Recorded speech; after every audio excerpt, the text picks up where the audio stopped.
아줌마, 이거 닦는데 왜 이렇게 오래 걸려요? 여기 로비야. 시장통이 아니라고요. 진짜 VIP 오는데 청소부 때문에 분위기 다 망치겠네. 냄새도 좀 심하고. 내가 아까 커피 엎은 거 못 봤어요. 그냥 알아서 닦으면 되는 거 아니에요. 그게 일이잖아요. 조금만 기다려 주시면 바로 마무리하겠습니다. 기다리긴 뭘 기다려. 월급 받는 거 이상하게 받는 거 아니야? 걸레질도 못하면서. 왜 아직 안 그만두세요? 이제는 눈치 좀 보셔야 하는 거 아닌가요? 이 회사가 없던 시절 난 이미 여기서 일하고 있었어요. 그걸 당신들이 몰라도 너무 모르네요. 안녕하세요. 실제 일어난 사연을 각색한 인생이 저녁빛 사연 채널입니다. 오늘은 대기업 청소부로 있던 장옥희 여사님이 어떻게 당당하게 자신을 지키고 통쾌한 결말을 만들어냈는지 들려드리겠습니다. 구독과 좋아요, 알림 설정을 눌러주시면 앞으로도 억울함을 극복하고 인생의 교훈을 담은 사연들을 꾸준히 만나보실 수 있습니다. 부산 해운대 바닷바람이 쉴 새 없이 드나드는 골목 어귀, 좁은 계단 위로 삐걱이는 철문과 페인트가 군데군데 벗겨진 다세대 주택이 줄지어 서 있다. 그 사이 마당도 없는 작은 반지하방에서 하루를 시작하는 이는 장옥희 여사. 올해로 70을 넘긴 이웃 중 가장 부지런한 사람이다. 옥희 여사는 매일 새벽 4시 어김없이 울리는 낡은 알람 시계 소리에 눈을 뜬다. 창밖은 아직 어둠이 짙고 골목을 가로지르는 고양이 울음소리만이 새벽을 깨운다. 그녀는 습관처럼 침대 머리맡에 놓인 온장고를 열고 따뜻한 물 한 잔을 마신 뒤 자신이 정성껏 개어놓은 유니폼을 꺼내 입는다. 칼주름이 선명한 회색 유니폼에 이름표를 달고 거울 앞에서 머리카락을 정리한 뒤 마지막으로 말한다. 오늘도 무사히 다치지 말고 내 몫은 내가 잘하자. 그녀의 집 앞에는 오래된 손수레가 놓여 있다. 바퀴가 삐걱이는 소리를 내며 언덕길을 내려가는 그 손수레엔 광이 반짝이는 걸레, 페인트 벗겨진 대걸레, 그리고 오래전부터 함께한 다른 쓰레받기가 실려 있다. 누가 보면 고생길이라 한숨부터 쉬겠지만 옥희 여사에겐 그 손수레가 삶의 마차였다. 장옥희 여사가 맡고 있는 곳은 부산 본사 빌딩 중에서도 가장 중심인 G그룹 본사. 무려 63층짜리 대기업 본관을 23년째 혼자 닦고 있는 이가 바로 그녀다. 누구도 그녀의 존재를 크게 여기지 않았지만 사실 그 회사의 창립부터 함께해온 산증인이었다. 창업자가 직접 소주 한 병을 놓고 옥희 씨 없었으면 여기까지 못 왔어요. 라던 말을 그녀는 아직도 생생히 기억한다. 그녀는 그 시절 콘크리트 냄새가 가시지 않은 로비에서 맨손으로 먼지를 털며 이 회사가 잘 되면 나도 어깨 펴고 살 날이 오겠지라는 희망을 품고 일했다. 처음 사무용 책상이 들어올 때도 벽에 액자 하나 걸 때도 옥희 여사는 그림자처럼 있었다. 그래서 지금도 유리문에 묻은 손자국 하나, 화장실 바닥에 물기 하나를 그냥 지나치지 않는다. 하지만 시대는 바뀌었고 사람들도 변했다. 요즘은 스마트폰만 보고 지나치는 젊은 직원들이 그녀의 인사를 받아주는 일도 드물다. 어떤 이들은 그녀를 그냥 배경처럼 여긴다. 복도 끝에서 그녀가 청소도구를 들고 걸어오면 일부러 한쪽으로 몸을 돌리거나 귓속말로 아직도 일하시나 봐.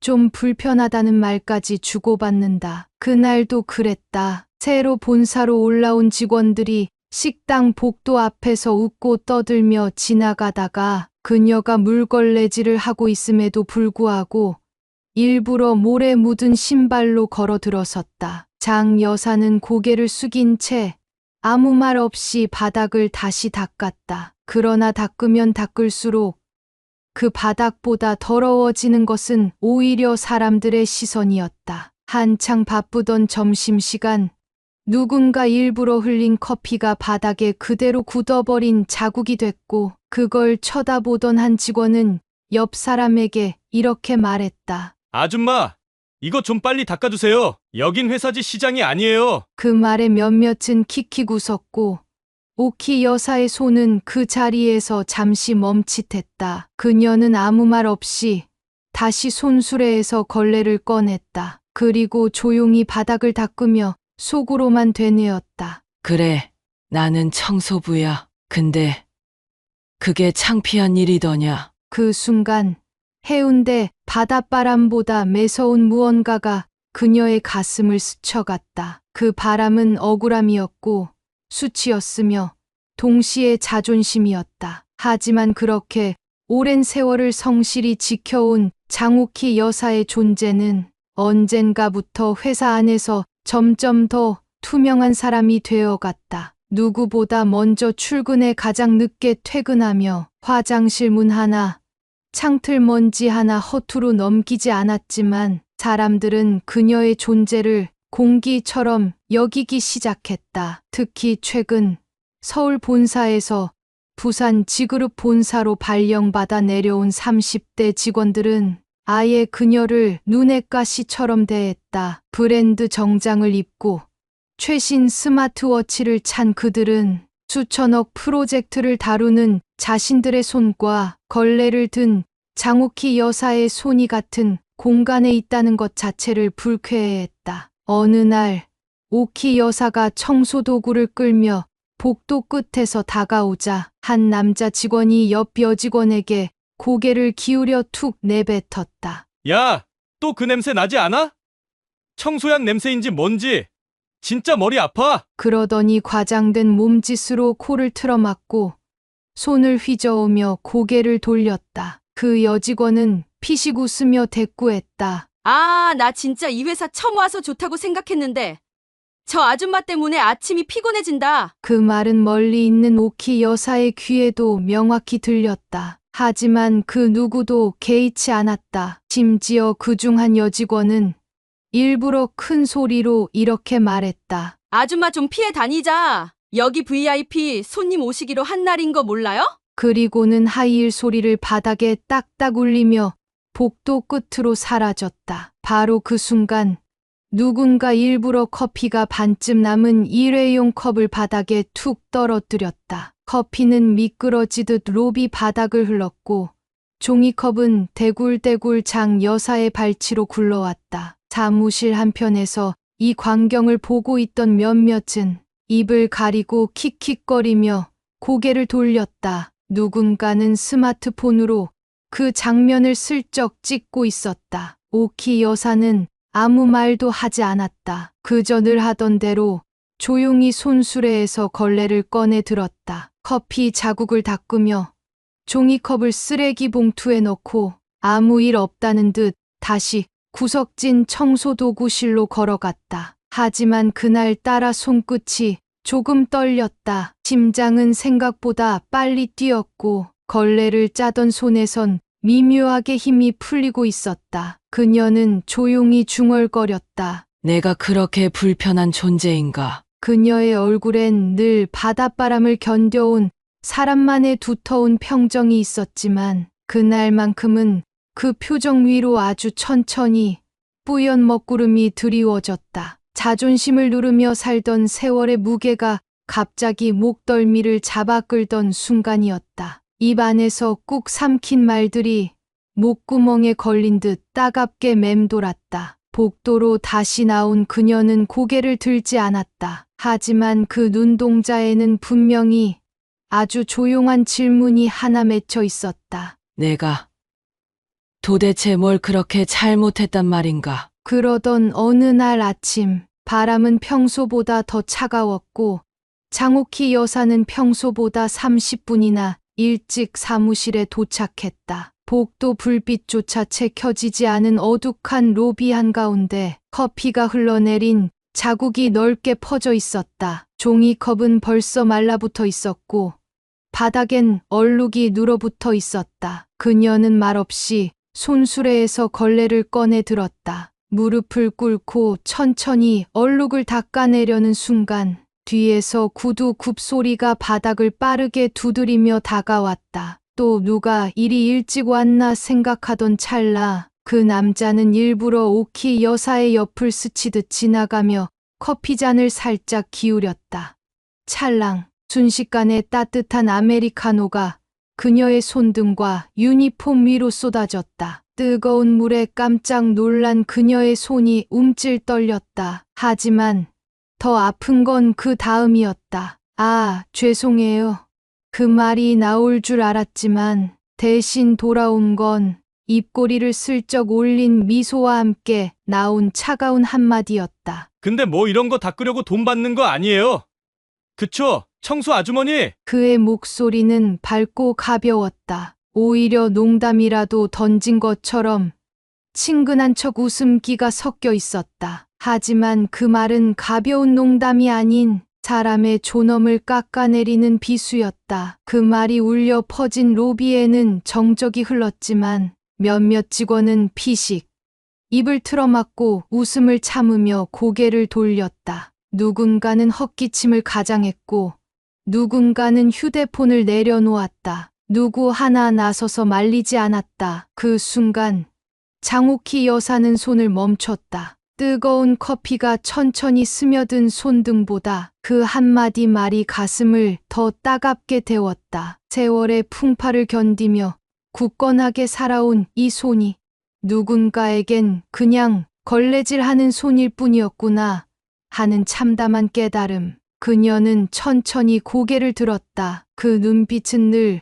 그래왔듯 단정하고 차분했지만 그 안에는 분명히 무언가 꾹꾹 눌러 담긴 것이 있었다. 굴욕, 억울함, 분노, 그리고 아주 깊은 슬픔. 하지만 그녀는 단 한마디도 하지 않았다. 왜냐면 그 어떤 말도 그들에게 닿지 않을 걸 이미 알고 있었기 때문이다. 그들은 귀로 듣지 않았고 마음으로 보지 않는 이들이었다. 그래서 그녀는 다시 고개를 숙이고 손에 남은 커피를 닦기 시작했다. 천천히, 묵묵히, 말없이. 그녀의 걸레질은 그날따라 평소보다 느렸다. 하지만 그 느린 동작 하나하나엔 삶을 견뎌온 여자의 무게가 묻어 있었다. 그리고 그날 이후 이상하게도 로비의 공기가 조금 달라지기 시작했다. 누구도 크게 말하지 않았지만 그날의 장면은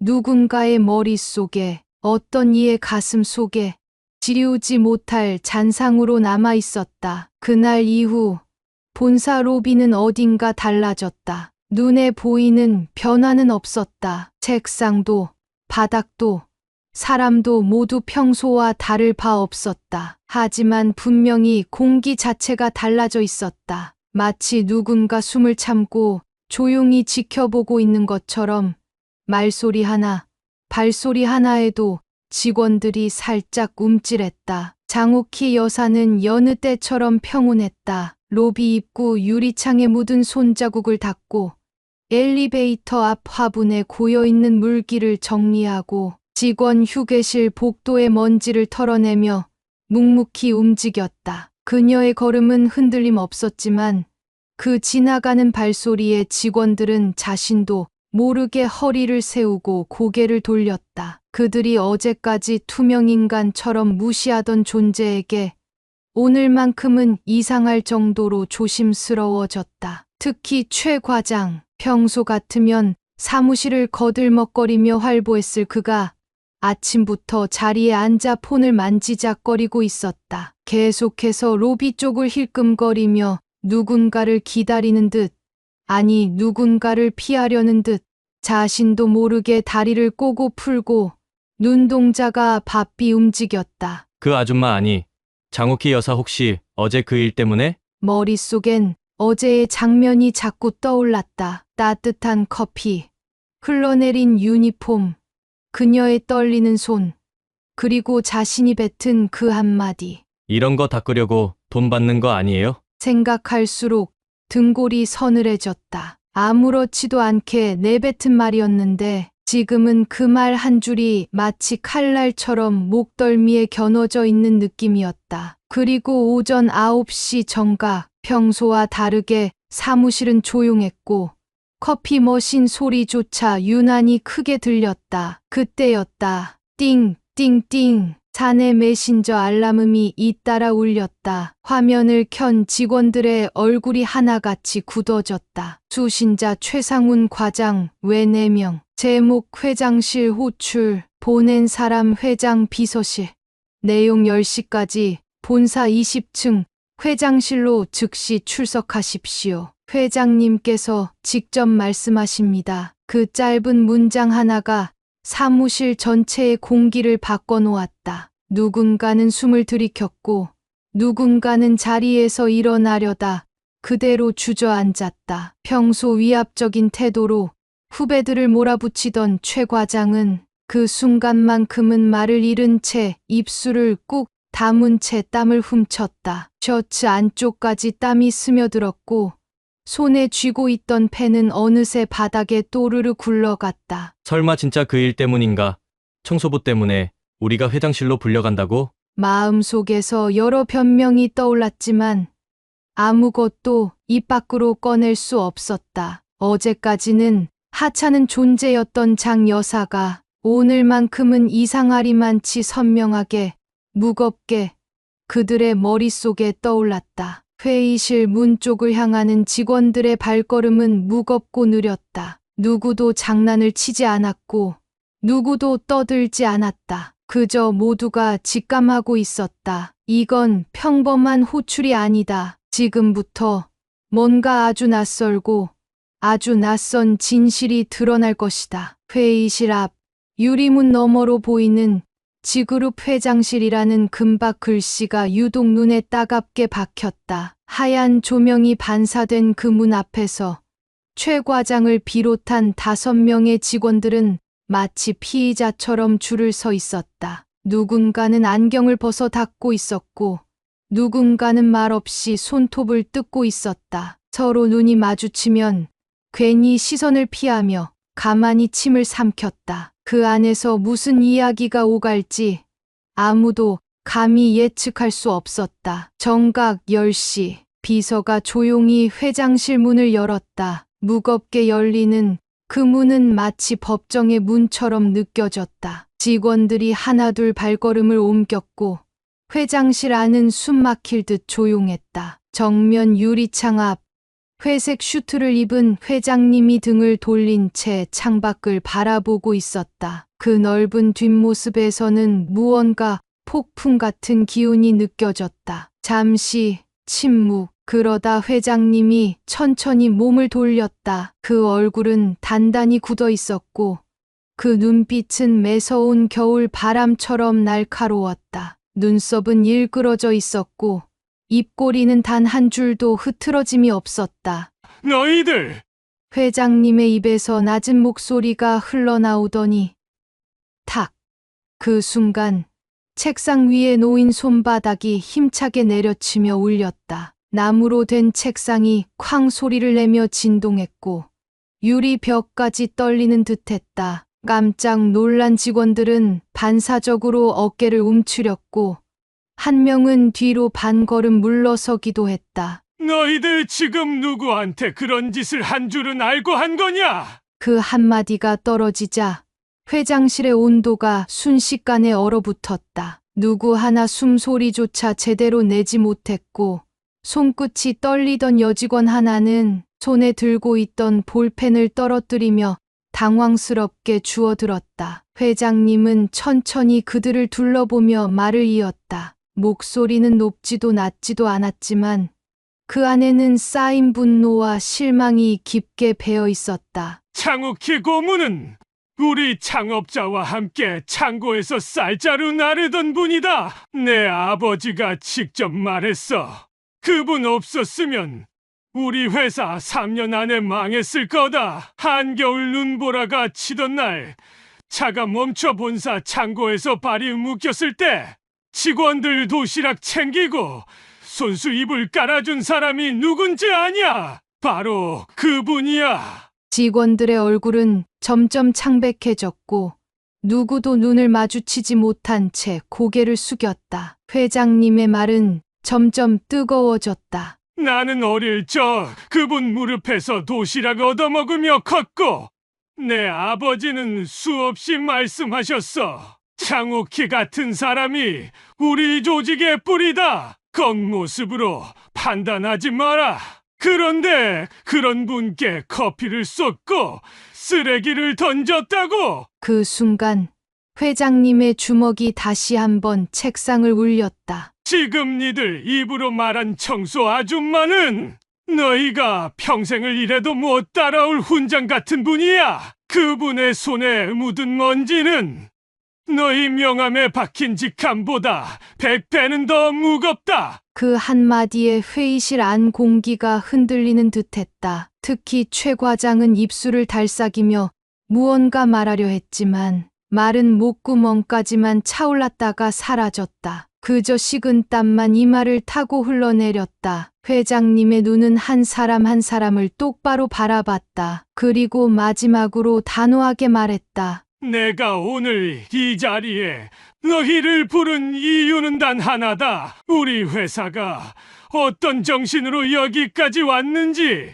너희가 그걸 잊지 말아야 하기 때문이다. 그 말에 직원들 중 몇은 그제야 머리를 숙였고 한 여직원은 눈시울을 붉히며 입술을 깨물었다. 그 순간 장옥희라는 이름은 단지 청소하는 사람이 아닌 회사의 뿌리이자 정신이자 가장 존경받아야 할 사람으로 모두의 가슴 속에 깊이 새겨지고 있었다. 회장님의 말씀이 끝나고도 회의실 안은 숨소리조차 들리지 않는 정적에 잠겼다. 마치 모든 소리가 꺼진 듯 무거운 공기만이 천천히 흐르고 있었다. 누구 하나 고개를 들지 못한 채 모두가 손끝 하나 움직이지 못하고 그 자리에서 엎드린 시선으로 바닥을 응시하고 있었다. 말보다 더 무거운 건 자신들이 저지른 행동에 대한 부끄러움이었다. 그저 청소부라고 여겼던 한 사람에게 자신들이 얼마나 경솔했고 얼마나 잔인했는지를 깨닫는 순간이었다. 잠시 후 회장님은 조용히 입을 열었다. 목소리는 낮았지만 그 울림은 회의실 구석까지 가 닿았다. 지금이라도 늦지 않았다. 사람이 실수할 수는 있어. 하지만 진심을 다해 사과하는 건 오직 용기 있는 사람만이 할 수 있는 일이야. 직접 찾아가서 사과해라. 말이 아니라 마음을 담아서.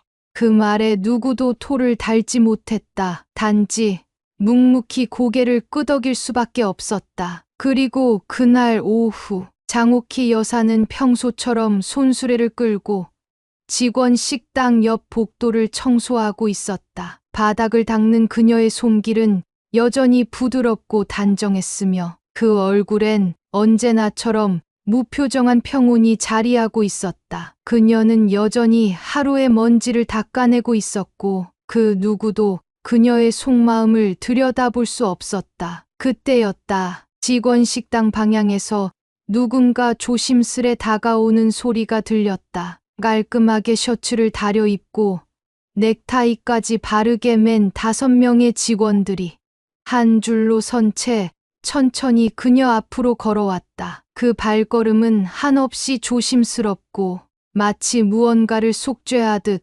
고개를 깊이 숙이고 있었다. 가장 앞에 선 이는 최 과장이었다. 그는 마른 침을 삼키며 오래도록 쩔쩔매다가 드디어 그 입에서 한마디가 나왔다. 오키 아니, 고모님 정말 죄송합니다. 그 목소리는 평소의 건방진 말투와는 전혀 달랐다. 낮고 떨리고 한없이 작아진 목소리. 뒤따르던 직원들도 고개를 깊이 숙인 채 울먹이며 말을 이었다. 저희가 얼마나 어리석고 몰지각했는지 이제야 알겠어요. 함부로 판단하고 겉모습만 보고 정말 죄송합니다. 그 중 한 여직원은 주머니에서 조심스럽게 작은 약국 봉투 하나를 꺼냈다. 비닐에 쌓인 작은 튜브형 연고였다. 손등 데이셨다고 들었어요. 약이라도 꼭 바르세요. 저희가 너무 무례했어요. 진심으로 사과드립니다. 그 말에 그동안 아무 말 없이 걸레질을 멈추지 않던 장옥희 여사는 천천히 그들을 바라봤다. 그 눈빛은 화도 분노도 없었다. 그저 아주 깊은 연민과 오래된 슬픔이 스쳐 지나가는 듯한 눈이었다. 그리고 그녀는 조용히 입을 열었다. 그 목소리는 구수하면서도 단단했고 오랜 세월을 살아온 사람만이 가질 수 있는 무게를 담고 있었다. 전다는 게 참 고마우면서도 무서운 거야. 때로는 무기가 되기도 하고, 때로는 방패가 되기도 하지. 하지만 말이야. 지금처럼 고개 숙일 줄 아는 마음, 그게 사람답게 사는데 가장 귀한 덕목이야. 그녀의 말에 직원들의 눈시울이 붉어졌다. 최 과장은 고개를 들지 못하고 눈가를 훔쳤고 한 여직원은 입을 꾹 다문 채 울음을 참고 있었다. 그 순간 식당 근처 복도를 지나던 몇몇 직원들이 그 모습을 지켜보았다. 그리고 누군가 조용히 속삭였다. 이래서 어른을 함부로 대하면 안 되는 거야. 그날 이후 사람들은 달라지기 시작했다. 그것은 단지 인사 하나 바뀌는 수준이 아니었다. 눈빛이 달라졌고, 태도가 달라졌고, 무엇보다 마음이 달라졌다. 그 사건이 있고, 며칠 뒤 본사 1층 로비에는 유독 사람들의 눈길을 끄는 조용한 변화가 생겼다. 대리석 벽 한가운데 미묘하게 조명을 반사하는 금박 현판 하나가 어느 날 조용히 걸려 있었던 것이다. 명예 창립 고문 장옥희, 그 아래에는 작은 글씨로 그러나 누구보다 울림 있는 문장이 적혀 있었다. 창립 초기부터 회사를 함께 일으킨 당신께 깊은 존경과 감사를 담아. 처음 이 현판을 발견한 건 막 인턴으로 들어온 신입사원이었다. 그는 현판 앞에서 한참이나 움직이지 못하고 서 있었다. 그리고 조용히 함께 있던 동료에게 물었다. 이분이 진짜 청소하시는 분 맞아요? 동료는 고개를 끄덕이며 답했다. 그분 덕분에 우리가 여길 이렇게 걷고 있는 거야. 그날 이후 본사의 아침 풍경은 눈에 띄게 바뀌었다. 예전처럼 복도 구석에서 묵묵히 걸레를 쥐고 움직이던 장옥희 여사의 발소리는 더 이상 무시당하는 소리가 아니었다. 그 발소리가 들리는 순간 사무실 곳곳에서 직원들의 자세가 바뀌기 시작했다. 모니터에서 눈을 떼고 의자에서 일어서고 손에 들고 있던 커피를 내려놓았다. 아침 8시 30분, 정해진 듯 같은 시간. 장 여사는 늘 그래왔듯 본사 복도를 걸어 들어왔다. 단정한 사내 조끼와 새로 발급받은 사원증을 목에 건 채 손에는 더 이상 걸레가 아닌 얇은 서류철 한 권이 들려 있었다. 누가 봐도 이제 그녀는 직원이 아니라 이 회사를 만든 진짜 창립자 중 한 명처럼 보였다. 사무실 문이 철컥 열리는 소리와 함께 곳곳에서 직원들이 일어나 복도로 나왔다. 허리를 90도로 숙이며 말했다. 고모님, 안녕하십니까? 오늘도 뵙게 되어 감사합니다. 그 인사들은 마치 교육받은 매뉴얼처럼 정확했지만 그 안에는 가식이 아닌 진심이 담겨 있었다. 그건 단지 존경 때문만이 아니었다. 그녀의 침묵에서 배운 품격, 그녀의 손끝에서 느낀 헌신, 그녀가 흘린 땀과 눈물에서 전해진 책임에 대한 경외심이었다. 장 여사는 조용히 고개를 끄덕이며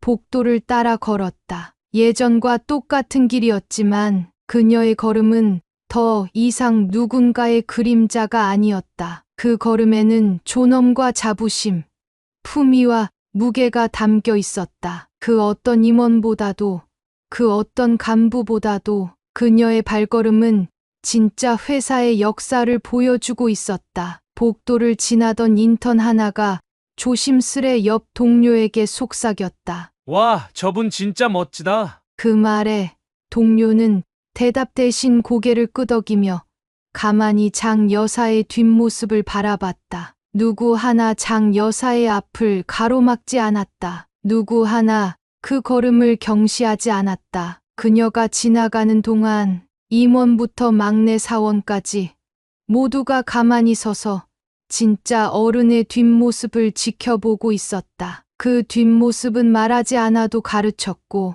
그 뒷모습은 상처를 주지 않고 변화시켰다. 그리고 그 뒷모습은 지금도 매일 아침 본사 복도를 걸으며 수많은 이들에게 사람을 사람답게 대하는 법을 조용히 가르치고 있었다. 여러분은 장옥희 고문님의 품격 있는 대처 어떻게 생각하시나요? 여러분의 생각을 댓글로 남겨주세요. 오늘 사연은 여기까지입니다. 구독, 좋아요, 알림 설정을 눌러주시면 꾸준히 따뜻하고 감동적인 실화 사연을 받아보실 수 있습니다. 다음 영상에서도 더욱 공감 가는 이야기로 찾아뵙겠습니다. 시청해 주셔서 감사합니다.